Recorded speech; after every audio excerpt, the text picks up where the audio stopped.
Ja, ich habe Glück gehabt, wie man es kaum beschreiben kann.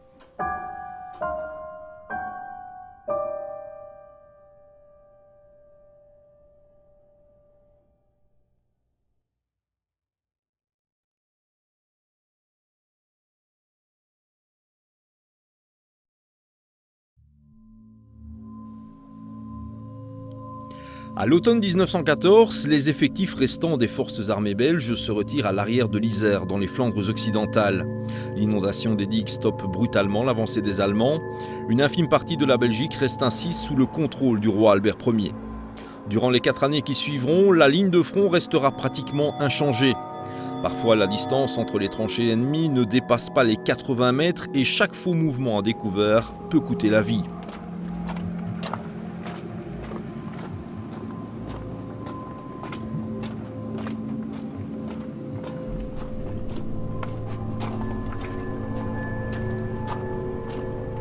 La mort et les mutilations sont omniprésentes. Les assauts, les attaques par le gaz et les pièces d'artillerie représentent le lot quotidien. Des soldats morts et des cadavres boursouflés de chevaux sont éparpillés parmi les tranchées. L'inhumation est impossible, l'odeur de putréfaction envahit le front. Quantité de rats trouvent des conditions de vie idéales dans les tranchées envahies par les eaux souterraines et de pluie. Plus tard, bon nombre de soldats éprouveront d'énormes difficultés pour retrouver une vie stable aux civils. Achille de Keyser, originaire de Torhout, non loin de là, est un de ces hommes. En 1914, alors qu'il n'a que 16 ans, il s'engage comme volontaire et endure les pires souffrances pendant 4 ans dans les tranchées. Après la guerre, Achille retourne à Torhout, mais le travail fait cruellement défaut dans cette région reculée et meurtrie par la guerre. En 1920, accompagné de sa fiancée mineure, Augusta de Flot, il part à Lille, en France, et accepte un travail harassant dans une fabrique de gaz. Peu de temps après, ses fils Charles, Raoul et André voient le jour, mais les horreurs de la guerre ont transformé le père en alcoolique agressif. La famille se déchire. Charles, son fils aîné, qui fait l'objet de ce film, se souvient de cette époque. 1931 sind wir hierher gekommen, weil mit dem Vater war an sich kein Auskommen mehr. Der hat an sich getrunken. Und wo einen zu viel im Kragen hatte, da hat er dann den ganzen Geschirr kaputtgeschlagen und wurde sogar der Mutter gegenüber noch brutal. Da haben wir öfters im Polizeirevier geschlafen. Unterdessen hatten wir an sich Schulden in 3 großen Warenhäusern.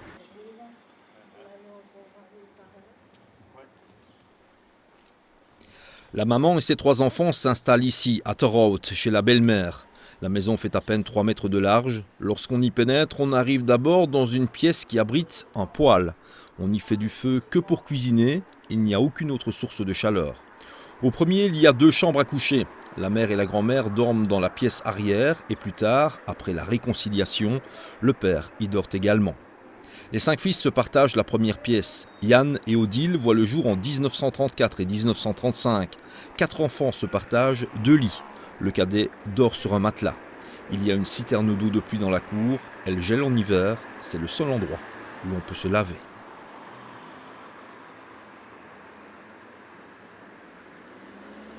Charles ne parle presque pas le flamand et doit refaire l'école en Flandre. Comme il est extrêmement doué, il ne lui faudra que 5 ans pour réussir les 8 classes et terminer meilleur de l'année. Lorsque le directeur d'école envoie Charles à Gand pour y subir un test d'aptitude aux études supérieures, il termine premier des 85 candidats. On lui assure une bourse d'études, mais sa mère s'y oppose.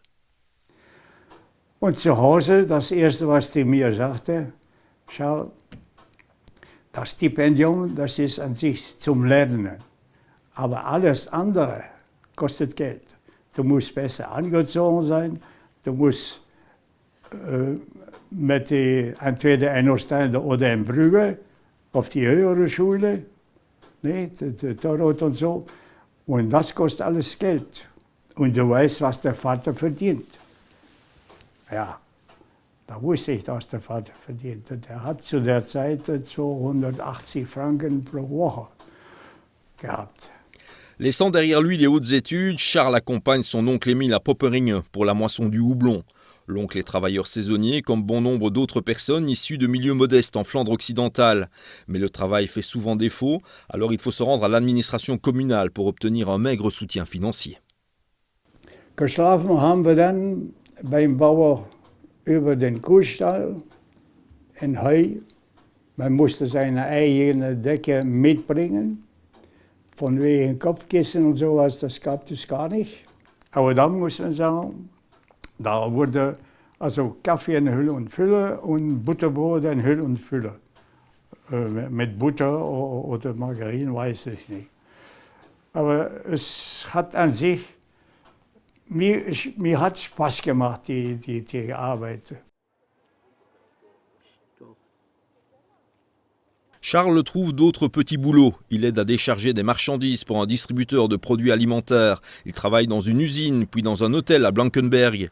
Le 10 mai 1940, lorsque les Allemands envahissent la Belgique, la vie de la famille de Kayser prend à nouveau une tournure décisive. Also, wo der Krieg ausgebrochen ist, da waren wir alle drei tätig. Große Summen haben wir nie ergattert, aber immerhin genügend, um normal zu leben und die Schulden in Frankreich teilweise abzuschreiben. Nicht? Die Mutter bestand darauf, dass das absolut so gemacht wird. Am gleichen Tag, wo die Deutschen reinmarschiert haben, wurden wir alle drei zur gleichen Zeit entlassen. Beziehungsweise der Vater, der Hilfsbriefträger war zu der Zeit. Der Raoul, der hat in einer Textilfabrik in Roeselare gearbeitet. Und ich war in Blankenberg im Hotel Drapeau Belge tätig.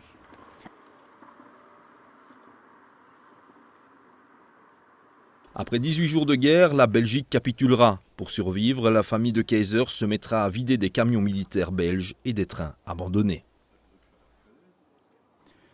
Wir sind da klauen gegangen und haben damit immerhin gute 2 Monate überlebt. Kupfer, Kaffee, Schmalz, Kuchen, das wurde alles umgesetzt in Geld. Und mit dem Geld hat die Mutter dann also die Zeit über sich bringen können.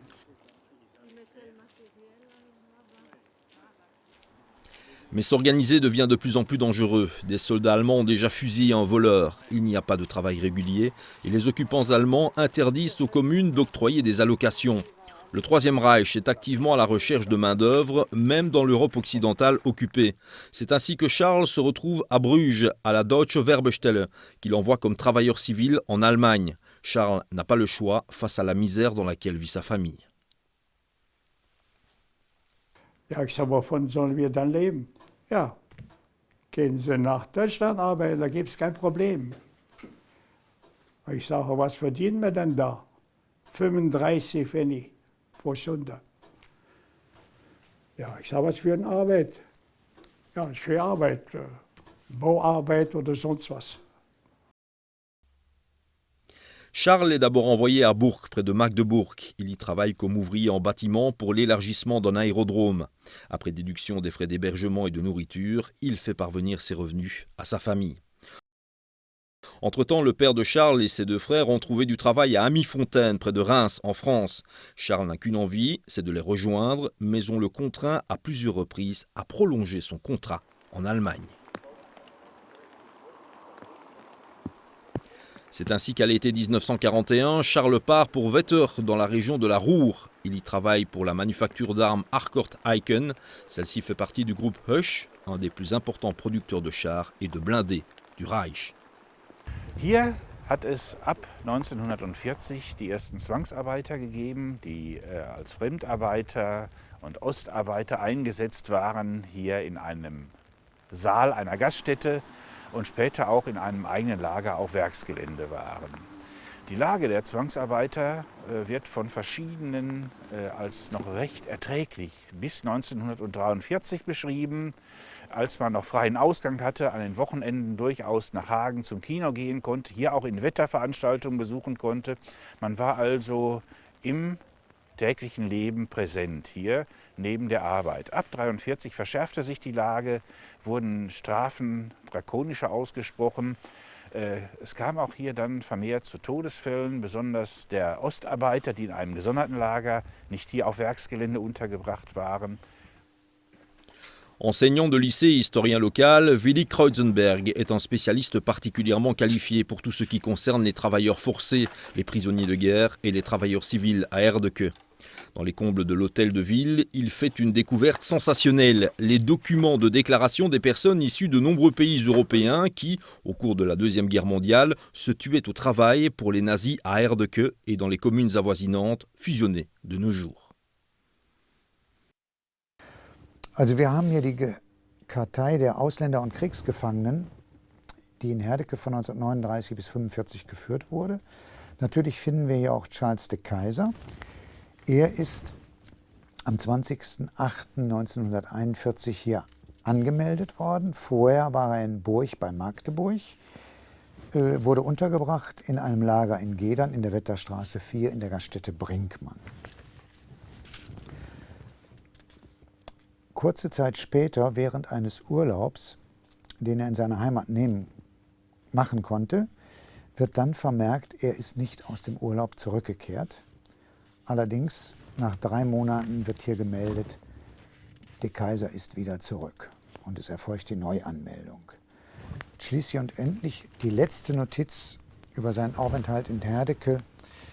Der Ausländer wurde der Gestapo Dortmund zugeführt und inhaftiert.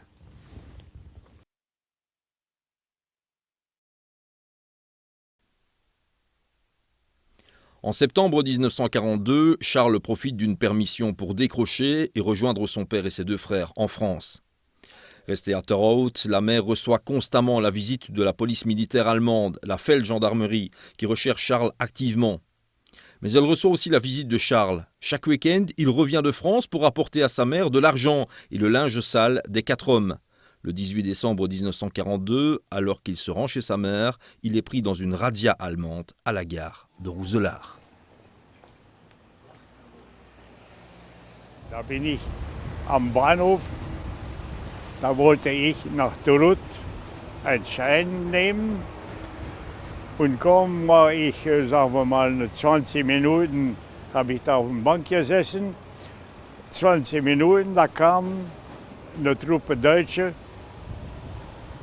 das ganze Stationsgebäude umziehen und jeder Einzelne musste seinen Pass da rausholen, zeigen wie, und dann musste er auch sagen, ja, weshalb, von wo er kam, wo er hingehen wollte und.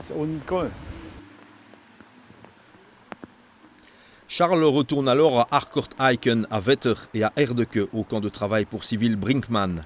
Le bâtiment qui abritait ce camp ouvert existe toujours et appartient aux époux Taubert.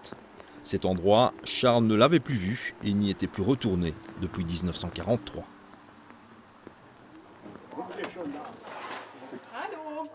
Taubert, hallo. De Keyser. Hallo. Kommen Sie rein. Monsieur et Madame Taubert s'intéressent énormément aux événements qui se sont produits ici. Und es waren hier allerhand, da waren Franzosen, da waren Italiener, da waren auch Holländer, da war ein bisschen von alles. Hier im Haus. Das hier im Haus, ja. Wie viele Menschen waren da? Bitte? Wie viele Menschen? Ja, wir waren immerhin, also zeitweise, also zu meiner Zeit so 40 Mann. Zu meiner Zeit. Vielleicht sind es nachher noch mehr geworden, das weiß ich nicht. Aber eines Tages ist dann das Malheur passiert. Da ist ein junger Franzose, der war kaum 18. Der geht auf die Toilette und macht auf diesen blanken Wobber eine Zeichnung. Ne? Als ob da einer gehängt wird. So hat das ja ausgesehen. Und darunter schreibt der Hitler. Der nach ihm auf die Toilette geht, Der kommt da rausgeschossen oder so und schreit, Hitler ist aufgehängt in der Toilette, in der WC. Ja, auf das Geschrei kommt der Schulte, der Lagerverwalter, aus seinem Büro. Der hatte sein Büro hinter die Wirtschaft.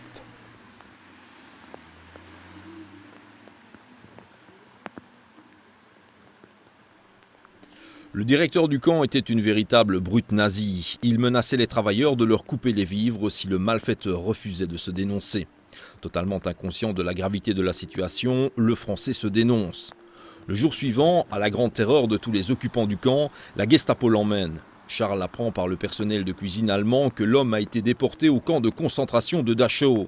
Jeune et irascible, comme il se décrit à l'époque, Charles fonce dans le bureau du directeur de camp et lui demande des comptes.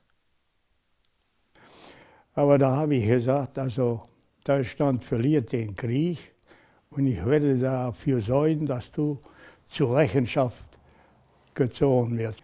Er hat sie aber da gar nicht geäußert. Der hat nur hier lächelt, hat nur gelächelt und nichts, ja, wo er nicht die Hand greiflich war, dann ich erwartete, dass der mit mir auch. Ja.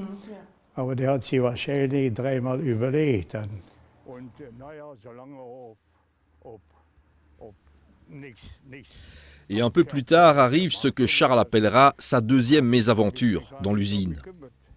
La situation militaire s'aggravant pour le Troisième Reich, de plus en plus de travailleurs allemands sont envoyés au front et remplacés dans les entreprises par des étrangers. Cela déplaît au personnel allemand resté au pays qui se met à agresser les nouveaux collègues. Charles aussi devient victime de ces attaques, mais supporte la méchanceté.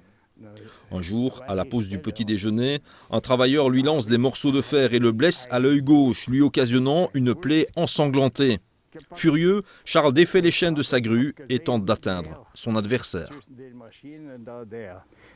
Der war der mir bekohlte und da habe ich die Kette runtergelassen. Ich konnte mit das Ding so wie ein Artist mit umgehen. Ja. Ne? Ich konnte das schmeißen, ich konnte hängen, ich konnte da ein bisschen alles. Und da ließ ich die Ketten runter und verfolgte eben zwischen die Maschinen, ne? Mit der Absicht, eben da den ersten, der da in seine Nähe kam, zu schwingen. Und dann da so eine von hinten zu bekommen, das war nämlich sehr schwere Ketten, waren das. Und das musste wehtun.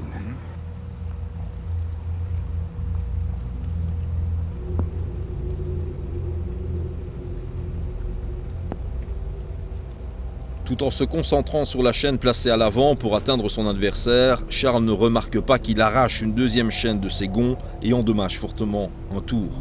Deux membres de la Gestapo de Hagen se rendent alors sur les lieux. La production étant freinée, on conclut au sabotage. Alors que Charles explique sa version des faits, les travailleurs allemands affirment avoir été attaqués, sans raison. Schwarz, l'ingénieur en chef, encourage Charles à maintenir sa version. Und wo die weg waren, da ist dann der Ingenieur Schwarz, war ein patenter Kerl, zu mir gekommen und hat gesagt, so und so. Sag bloß nicht, dass du das, wenn gleich was passiert, du musst immer leuchten. Das heißt, leuchten nicht in der nur sagen, wie es wirklich gegangen ist. Also, dass es ein Unfall war. Ja, und nicht Sabotage. Nicht? Und keine Sabotage, ja. Ja, und das ist nämlich, was an sich später dazu kam, wo ich verhaftet wurde. Da hieß es zuerst mal Sabotage und dann nachher politische Bedrohung. Ja. Baptisée l'enfer de l'Allemagne de l'Ouest, l'ancienne prison de police Steinwahre au nord de Dortmund était considérée comme un des plus redoutables sites de torture de l'époque nazie. Jusqu'à la fin de la guerre, près de 65 000 personnes y ont été terrorisées, interrogées et torturées. Après les tortures endurées ici, nombre de détenus seront déportés dans des camps de concentration ou directement exécutés juste après le début de la guerre. Herzlich willkommen in der Steinwache. Danke, danke. Der Kaiser. Gucken Sie mal, das Ja. müsste Jawohl. doch so ähnlich aussehen wie das Ja, 1943 ausgeht. Jawohl. Ja, also in den Gang, da kamen die Zugänge. Dann manchmal waren Tage, wo sehr viel kam. Ja. Da mussten die jede Mauer, die hinter jede Mauer dann da warten, bis sie Bis sie dran kam. dran kam. Ja. Ja.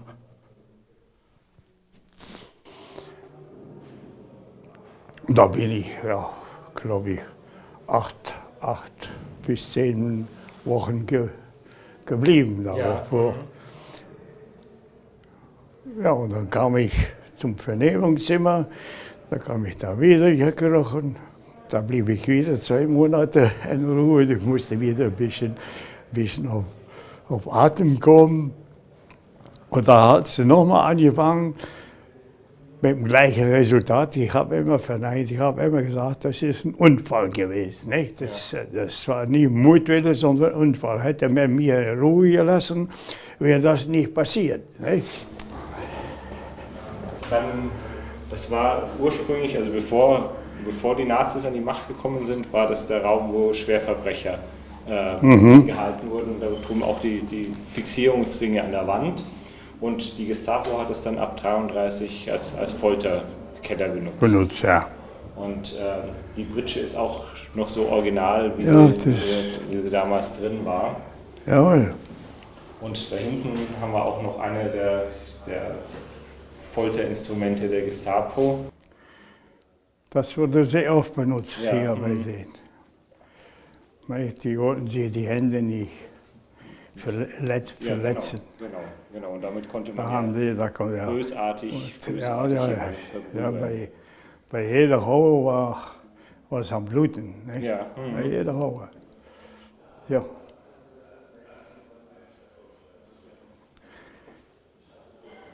Und ich weiß, was es war. Also keine richtige Tortur, aber wo ich hier rauskam, da kroch ich mehr als wie Maschinen. Ja. Ja, ich weiß, wo wir die Treppen aus der Küche eine Schüssel mitbekamen und die Treppe hochgingen zur Zelle. Da war ein älterer Wächter, der hat sich amüsiert mit einem Fußtritt am Schüssel. Am Schüssel, nicht? Da kam man dann in der Zelle an, da waren nur noch ein paar Löffel zu essen von dem. Die hat es auch schon hier gegeben, nicht? Diese komischen Handlungen beim Luftangriff im März 1943. Sind unheimlich viel Brandbomben auf das Gefängnis gefallen. Beim paar Bomben sind auch zwischendurch auf das Gefängnis, auf ein Teil nur, aber die ganzen Fenster waren von dem ganzen Block kaputt gesprungen. Und da saßen wir da drin mit den Qualmen. Und da haben wir die Pritsche genommen und haben nach ein paar Versuchen die Tür offen gekriegt. Ja, und da standen wir dann da, wussten gar nicht, was wir machen. Und die anderen waren unten im Keller drin. Ja.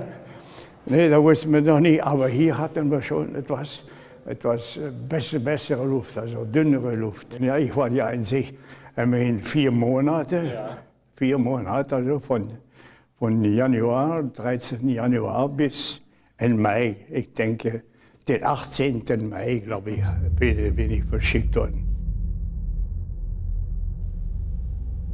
Charles est envoyé à Flossenbürg. La construction du camp de concentration de Flossenbürg, dans le Haut-Palatinat de Bavière, en bordure de la frontière avec la Tchécoslovaquie de l'époque, avait débuté en mai 1938. D'énormes gisements de granit étaient à l'origine de la construction de ces camps de la terreur. Il en fut de même un peu plus tard pour les camps de Grossrosen en Basse-Silésie, de Mauthausen près de Linz et de Natzweiler-Struthof dans l'Alsace annexée de 1940. Ces nouveaux camps n'étaient plus exclusivement destinés à l'incarcération et à répandre la terreur parmi les ennemis du régime. Ils avaient également pour but d'engendrer des profits pour les SS. Fort prisé comme matière première, le granit servait à la construction des nombreux bâtiments de prestige du régime nazi. Les prisonniers devaient s'anéantir par le travail extrêmement harassant et dangereux dans les carrières et entreprises annexes.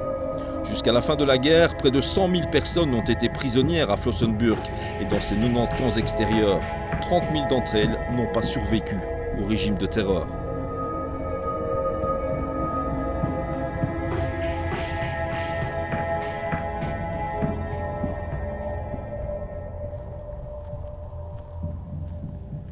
Le 25 mai 1943, Charles est transporté à Flossenbürg. Le jour suivant, il arrive à la gare de Weiden.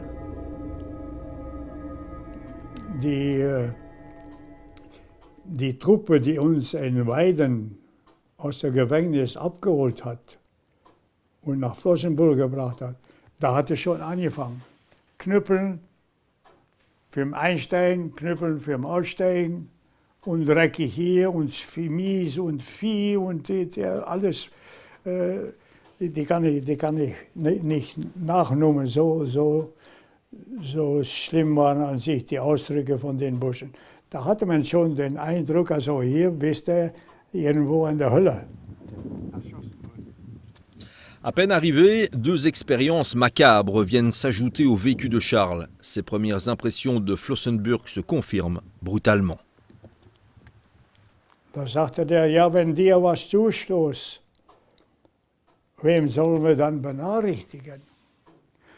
Trotz die 4 Monate Gefängnis war er an sich noch ein sehr kräftiger Bursch zu der Zeit. Also nie krank, nie was.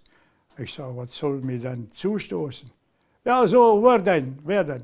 Ich sage, die Eltern selbstverständlich. Ja, so selbstverständlich war es auch nicht. Ich ballert ab. Also da hat es schon angefangen. Also da kommen wir da in der Reihe. Und wo wir an die Pfeiler vorbeikommen, auf den einen linken Pfeil, da steht, Arbeit macht frei. Ich sage, Arbeit macht frei. Da ist etwas, was mir passen würde vielleicht. Und ich frage einen von den Wächtern, der da zufällig vorbeikam, ich sage, können Sie mir sagen bitte, was Arbeit macht frei bedeutet? Ja, sagt er. Zieh mich die konnten nicht einen anfassen, ohne da irgendwie, da kam der immer, wurde sie so aus der Reihe gezogen, so eine 50 Meter weiter. Und dann sagte er, siehst du da oben den Bau da? Ja, das war dann ein Krematorium, nee, aber kannte ich noch gar nicht. Ich sage, ja, der Schornstein, ja. Na, also je besser du arbeitest, je mehr du arbeitest, da kommst du da unten. Da unten, das ist das Krematorium. Kannte ich auch nicht, wusste gar nicht, was das war. Zu der Zeit ein Krematorium war bei uns unbekannt. Das ist ein Krematorium. Und wenn du dann da oben oder der Schornstein da oben bist, da bist du frei. Da kann dir kein Mensch mehr was wollen. Das war ein Flop.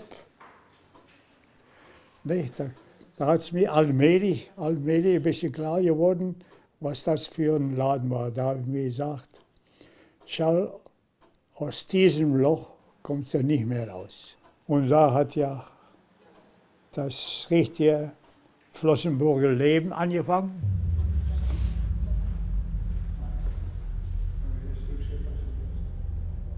Les noms n'existent plus. Charles devient le prisonnier au matricule 2264. Un chiffre assez bas est déjà attribué 2 fois auparavant. Charles est d'abord affecté à l'unité de chargement. Il s'agit de transférer des blocs de granit de près de 10 tonnes sur des chariots, de pousser ceux-ci jusqu'à la gare et de les charger dans les wagons avec des moyens primitifs. Plus tard, Charles se tuera au travail dans la carrière et puis dans le tristement célèbre Waldkommando, l'unité de la forêt, où il faut abattre des arbres, construire et stabiliser des voies de transport.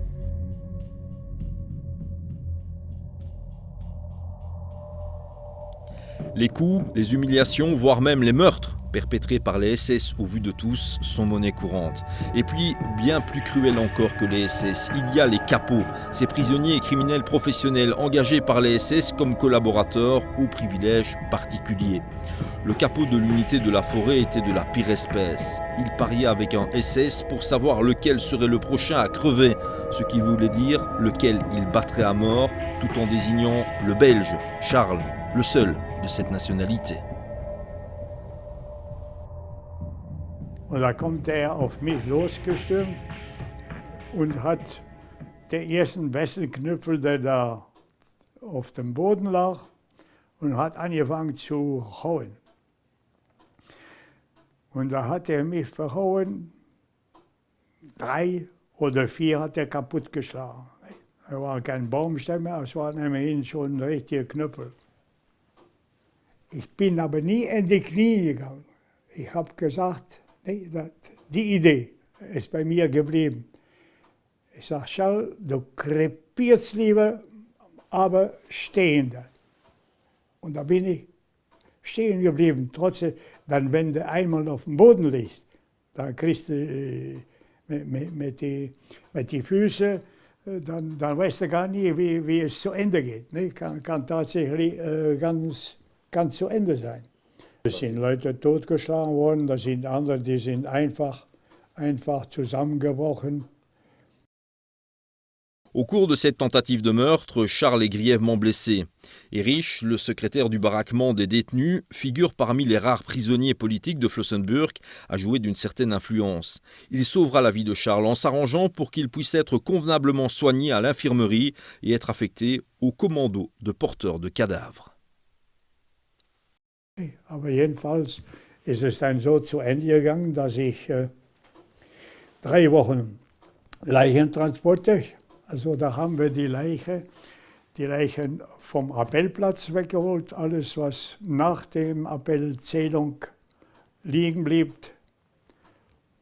Andere, die an sich nur noch arbeitsunfähig waren, also die noch nie mit sich selber, musste man dann helfen, zum Revier zu bringen oder sofort in die Todesbaracken, je nachdem, was der Kapo vom Revier dann sagte.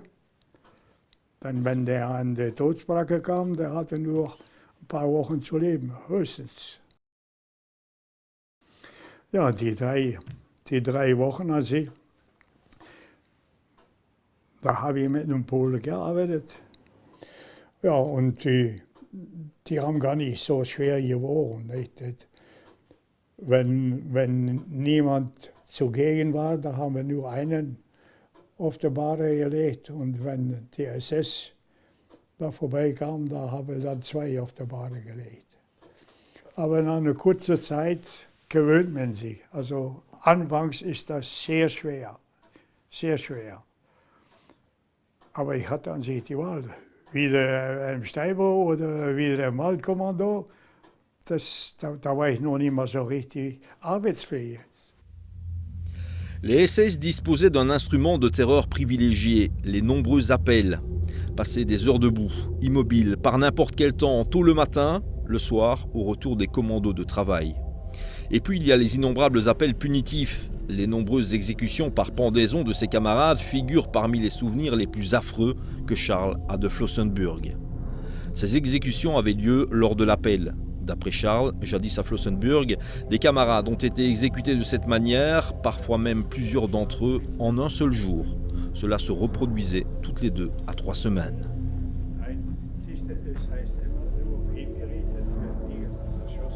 La plupart du temps, la potence se trouvait près des cuisines et le commandant lisait un jugement incompréhensible qui venait de Berlin et qui se terminait par la phrase « mort par pendaison ».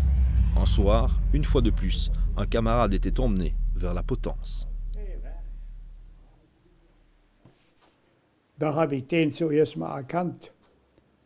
Und das war der junge Pole, mit wem ich im Steinbruch 4 tätig war. Und die Freundschaft hat sich so geschlossen, wir waren wie Brüder. Dann das Leben hängt an dieser Stelle im Steinbruch an einen kleinen Faden, kann man sagen. Dann haben wir an schwer arbeiten den ganzen Tag. Da hätten wir auch nie aushalten können.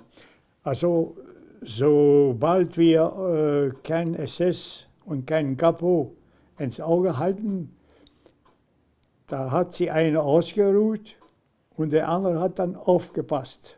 Und scheinbar wir arbeiten, aber aufgepasst. Der musste dann, wenn du irgendwie eingenickt bist, der musste die dann zeitig wecken. Also das Leben hängt da, tut dir alles gut oder siehst es nicht kommen und du wirst geschnappt. Da kriegst du so drauf, dass du schon im Revier bist. Nicht? Und der ist, ja, und dann sehe ich, dass es der Junge ist. Und da ist es so, wenn das passierte an jedem Block, war dann der Blockführer. Man hatte einen Blockälteste, das war eine Art Kapo. Da hat man einen Blockführer, das war der SS.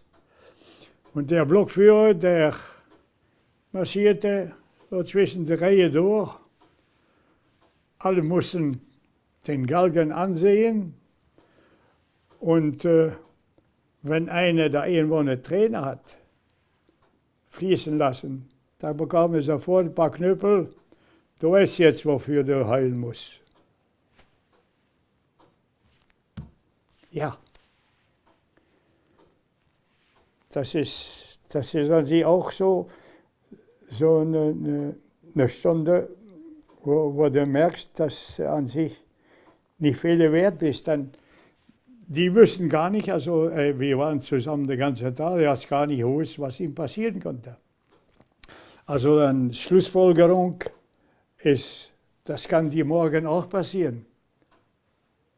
Er hat ja auch nicht irgendwie auf die Laufenden gehalten worden, dass ihm sowas erwartete. Ja, das kann, also beziehungsweise ist es nämlich in Flossenbürg so, dass man da sich gefürchtet hat von Abend bis morgen und morgens bis abends.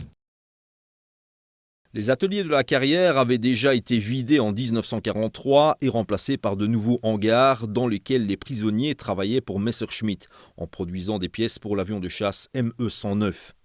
C'est ici que Charles travaillera au début de l'été 1944. Un jour, une commission SS se présente à Flossenbürg à la recherche d'ouvriers métallurgistes pour le camp de concentration de Sachsenhausen. Charles suit le conseil d'Erich, le secrétaire du baraquement, et se porte volontaire. Le 5 juin 1944, Charles est transféré à Sachsenhausen, près de Berlin.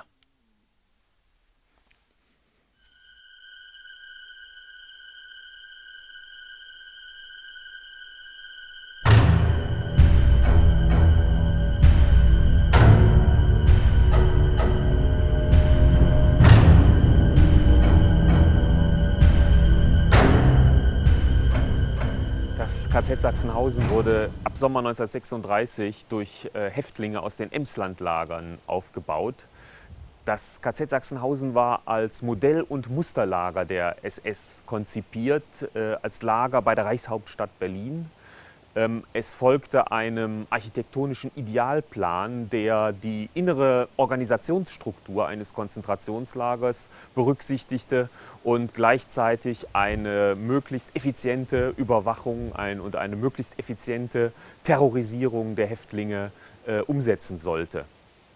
Ursprünglich war das Lager für rund 8000 Häftlinge konzipiert, aber schon sehr bald nach Beginn des Zweiten Weltkrieges war das Lager stark überbelegt und die Überbelegung wuchs während der Jahre des Zweiten Weltkrieges. Und im Sommer 1944, als Charles de Keyser hierher nach Sachsenhausen kam, begann bereits die Schlussphase des Konzentrationslagers Sachsenhausen, als viele Transporte aus den östlich gelegenen Lagern, die vor der näher rückenden Roten Armee geräumt wurden, hierher transportiert wurden. Und am Schluss, kurz vor der Befreiung, waren über 35.000 Häftlinge hier in diesem Lager. Und wo wir da reinkamen im Lager, Da habe ich sofort gemerkt, also hier ist doch ganz was anderes. Die Kleidung von denen war sauberer und die haben auch nicht so schrecklich ausgesehen wie bei uns. Da haben wir ein bisschen gedrillt, wie es hieß, so wie es die Armee vorschreibt. Und am nächsten Tag sind wir dann nach Klinkerwerk transportiert worden.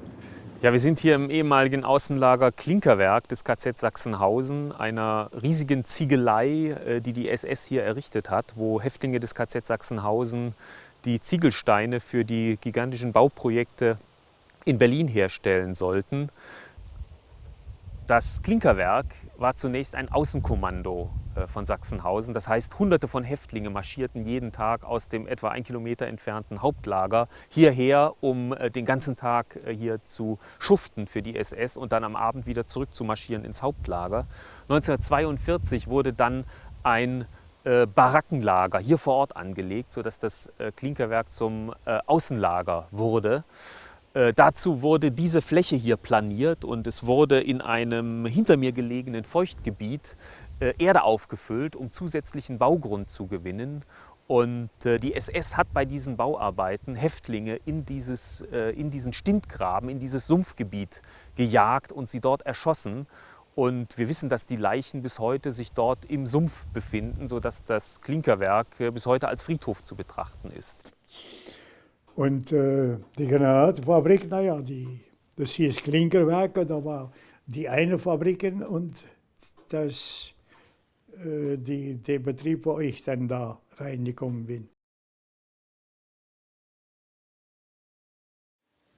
À Sachsenhausen, la briqueterie de l'usine Klinker est considérée comme le commando de la mort. Le chargement des pierres sur les grues s'avère extrêmement dangereux. D'après Charles, les conditions de travail dans la fonderie de Grenade sont tout à fait différentes. Ici, les SS mettent à l'ouvrage des travailleurs hautement qualifiés, difficiles à trouver dans cette 5e année de guerre. Ceux qui ne sont pas soupçonnés de sabotage ne subissent pas de vexation, mis à part les durs travaux forcés. Charles travaillera entre autres au four de coulée, au chargement et à la grue. Les différences par rapport à Flossenbürg sont énormes, du moins pour Charles. Ich muss ehrlich gestehen, also ich habe nie einen Fußtritt oder nicht einen Schlag, vielleicht im Ärger mal etwas. Aber da war ich so vieles gewöhnt, dass ich mich gar nicht erinnere, dass es in Sachsenhausen etwas hier gegeben hat. Es hat an sich für mich, war das wirklich nachträglich gesehen, war das eine Art Sanatorium zu vergleichen mit Flossenbürg. Also alles ging an sich ziemlich gut. Also schwere Sachen oder Tote, die man da runtergeknüppelt hat, hat es da in diesem Betrieb nie gegeben, durfte auch gar nicht. Solange, wenn man arbeiten konnte, muss man irgendwie in Ruhe gelassen werden. Dann die Produktion musste an sich anlaufen, wie es eben möglich war. Und so sind wir dann von 1944 bis in 1945 immer in den gleichen Lager, der Kommando Klinker, untergebracht worden und sind dann dort nicht rausgekommen. Wir blieben entdauernd in diesen kleinen Kommando hinein. Im März 1945 wurde dann das Ganze von den Amerikanern und Engländern angegriffen. Die Engländer kamen in der Nacht. Da ist an sich die Hälfte vom Lager, auch die Küchen, die SS-Stellen, die sind alle flachgelegt worden. Da haben wir 3-4 Tage haben wir da gearbeitet, die Toten sammeln und die alles ein bisschen zusammenkriegen. Da lagen überall. Und die Küche war so.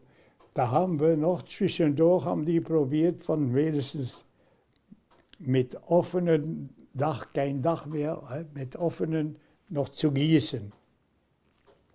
Ein Ofen. Und wenn der richtig am Flammen war, dann schlugen die Flammen 5-6 Meter hoch. Ja, da sind wir dann, wo alles ein bisschen sauber war, das hat auch nicht geflucht. Da haben die 2 oder 3 Bomben fallen lassen und da war es aus, auch mit die letzte Bude. Und da sind wir anschließend dann hier zum Hauptlager gekommen. Und im Hauptlager am 21. hat die Evakuierung angefangen.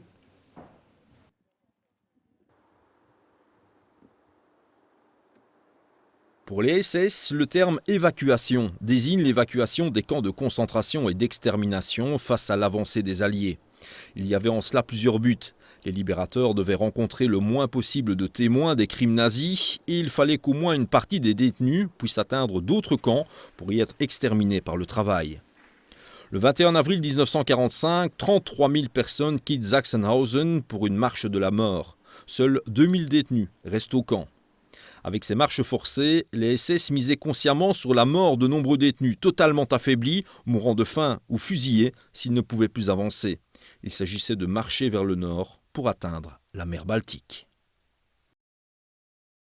Die hatten vor, uns bis am Baltischen Meer zu bringen, da auf ein paar Kähne zu verladen, zack, zack, bis ins Meer hinein, ein paar Löcher und hopp, war weg. Also 100 Reihen von 5 sind rausmarschiert. Da bekam jede Reihe dann ein Brot von 1,5 Kilo, ja, von 1,5 Kilo. Nach 10 Tagen marschieren mit sozusagen nichts im Magen, außer die Verpflegung, die wir da hatten, da haben wir nach 3 Tagen 3 Kartoffeln bekommen. 3 Kartoffeln. Roh. Da musste man irgendwo im Wald, wo wir dann abends schliefen, da musste man sich da irgendwie was oder so abfressen. Hier haben wir schon angefangen, die Erde gerichtet zu besichtigen, um irgendwo was Grünes, Essbares zu finden. Und das ist ja auch nicht so einfach gewesen. Dann eine, der sie auskannte, das ging ja noch. Aber eine wie ich habe alles gepflückt, was grün ausgeschaut hatte. Eines Tages kam ich dann abends mit meinen 2 Kumpel wieder zusammen, für die Suppe fertig zu machen. Und da hat er mich da angeschrien, hat gesagt, Schall, was hast du denn da mitgebracht? Das ist ja lauter Gift, was du hast. Da habe ich gedacht, später habe ich ja auch gedacht, ein Glück, dass einen bei dir hatte, der irgendwie was mehr wusste als du. Ein Glück hat es gegeben für unsere Gruppe, dass Rotkreuz LKWs, das sind wahrscheinlich mehr gewesen, die zwischen den Fronten gekommen sind mit Pakete.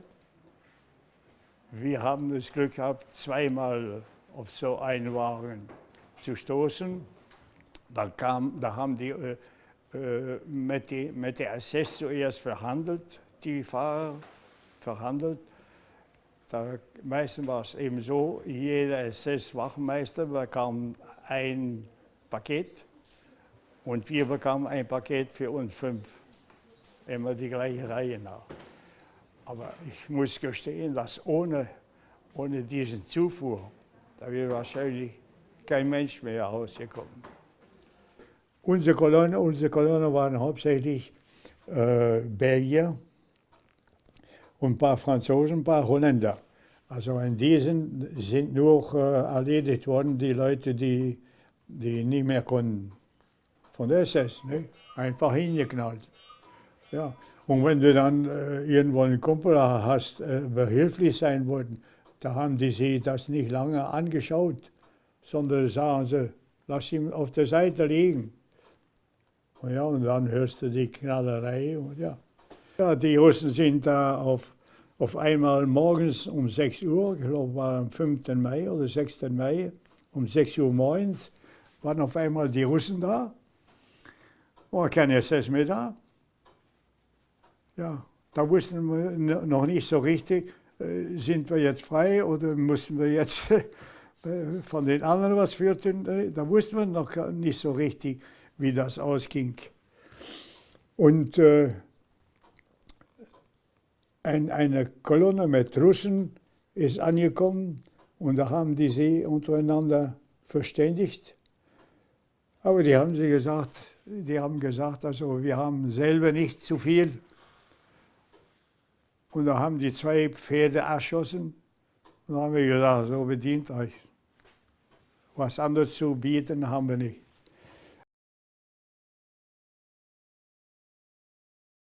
Accompagné de plusieurs camarades, Charles se met en route vers Schwerin. Les Américains stationnés sur place envoient alors les prisonniers des camps passer la nuit à la caserne Adolf Hitler. L'ironie voudra que, précisément dans cette caserne, Charles pourra enfin dormir dans un lit propre. Ensuite, il repart pour Lüneburg. Il y atteint un camp qui accueille des personnes d'Europe occidentale en attente de rapatriement. Les contrôles sont sévères, des collaborateurs se cachent parmi tous les gens échoués et surtout des volontaires de la SS qui, ainsi camouflés, cherchent à rentrer chez eux. Une fois détectés, on leur règle leur compte.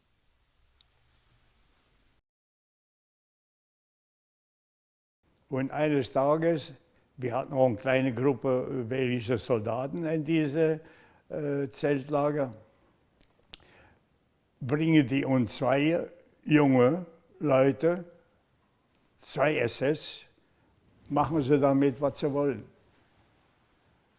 Ja, auf den ersten Moment, da wirst du angriffslustig, aber nachher, also ich und meine Kollegen, nach den ersten Schlägen, die wir da ausgeteilt haben, haben wir uns davon entfernt.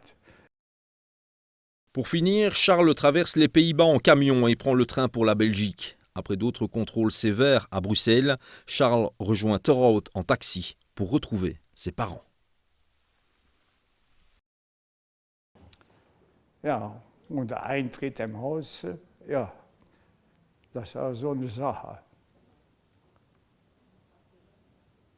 Erzähl uns doch. Nee, das ist da ein bisschen schwierig. Auf den ersten Moment, Vater und Mutter, die waren zu Hause, auf den ersten Moment, da glauben die nicht.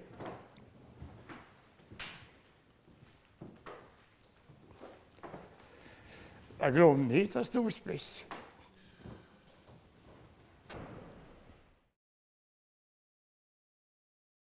Quatre mois après la fin de la guerre, Charles trouve un emploi auprès de la censure britannique, à Bonn. En poste à la caserne Hermeskeil, il contrôle le courrier des prisonniers de guerre allemands. Ici, il fera la connaissance de sa première femme, Alice, qu'il épouse en 1946. En 1949, les épouses démissionnent et laissent derrière eux leurs emplois bien payés pour s'installer en Belgique, à Welkenraad, près d'Eupen, d'où Alice est originaire. Rapidement, Charles fait carrière dans les entreprises de transport. Il ne se préoccupe presque plus de toutes les horreurs qu'il a vécues en Allemagne et n'en parle pas non plus dans sa famille. Cela s'explique en partie par le fait que l'État belge lui retire en 1950 son statut de prisonnier politique.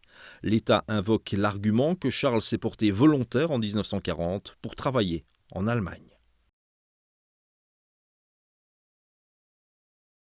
En 1990, accompagné de sa seconde épouse, Nelly, il visite dans un village voisin une exposition consacrée au camp de concentration de Sachsenhausen, organisée par des survivants et leurs familles.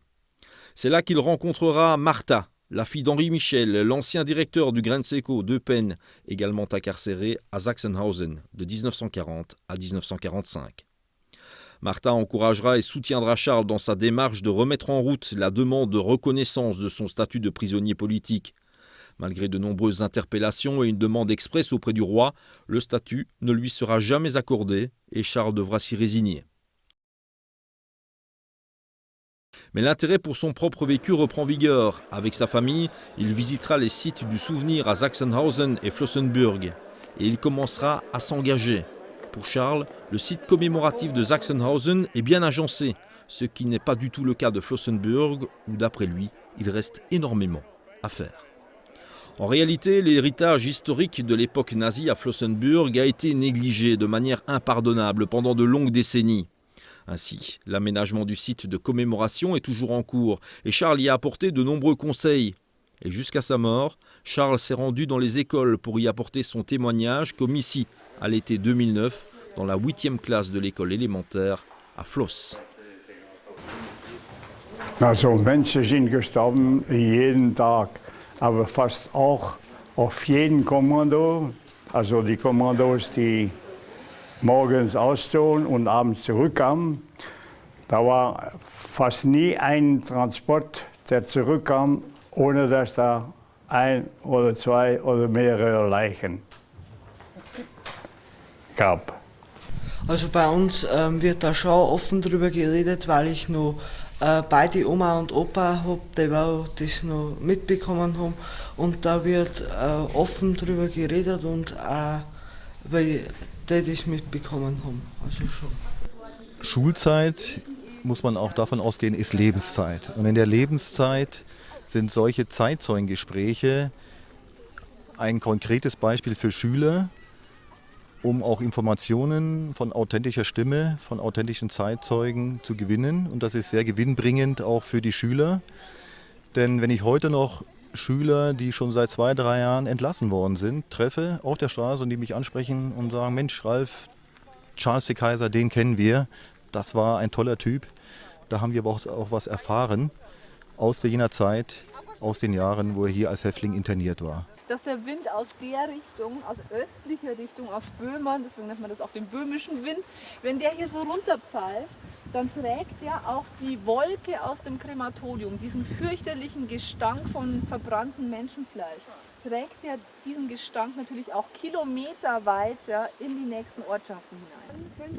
Chaque année à la même date, les anciens prisonniers de Flossenbürg se réunissent sur le site. Depuis plusieurs années, ils sont rejoints par des jeunes qui participent à un camp international organisé par la jeunesse évangélique d'Oberfranken. Grâce à Charles, 9 étudiants du secondaire de l'Athénée César Franck de la Calamine, en communauté germanophone de Belgique, ont pu participer à cet événement avec leur institutrice Marita Jeniges. Ceci après avoir travaillé dans le cadre d'un projet sur les nazis, l'occupation et l'Holocauste, avec la participation de Charles en tant que témoin d'époque. Ja, wir haben ja gezeigt bekommen, wie die Verhältnisse hier in diesem KZ waren, haben dann mit den Zeitzeugen gesprochen und es ist für mich persönlich sogar noch schlimmer, als ich gedacht hätte. Es war ja grausam hier. Und an sich unmöglich, wie man hier überleben konnte. Und dann auch noch vor so vielen Jugendlichen irgendwie darüber zu reden, halt erklären, wie das einen für sich war. La vraie vie n'est ni noire, ni blanche, ni bonne, ni mauvaise. On ne peut pas non plus décrire la société belge de l'occupation en la divisant en catégories, les victimes, les sympathisants, les résistants et les collaborateurs. Il y a beaucoup trop de nuances entre ces extrêmes. Et Charles entre bien dans ce contexte. Ce jeune homme issu d'un milieu modeste était parti travailler en Allemagne pour soulager la misère de sa famille et non pas par sympathie pour les nazis. Il n'avait aucune idée de la politique, mais il réalisa très vite comment le national-socialisme fonctionnait et quels étaient ses effets. Il avait pris la fuite pour rentrer chez lui, mais fut renvoyé chez l'occupant. Charles a eu le courage de se révolter contre le système de la terreur et de se défendre, ce qui lui a rapporté, comme il disait toujours, 28 mois de crapulerie dans une prison, au camp de concentration et à la marche de la mort. Peut-être son propre pays a-t-il agi selon la loi en lui retirant son statut de prisonnier politique en 1950. Mais n'est-ce pas aussi une banalisation officielle des souffrances endurées dans l'Allemagne nazie ? Ne serait-ce pas ces nuances dans la biographie de Charles qui représentent l'humain, le réel, et qui le rendaient pour nous tous tellement crédible et indispensable comme témoin de l'époque?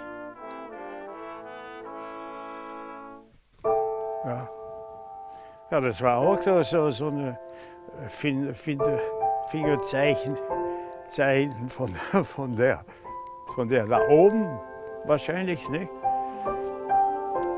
Dann, wenn der Emil nicht da gewesen wäre, naja, da wäre ich vielleicht hier irgendwo unter die Erde, hier in diesem verfluchten Wald.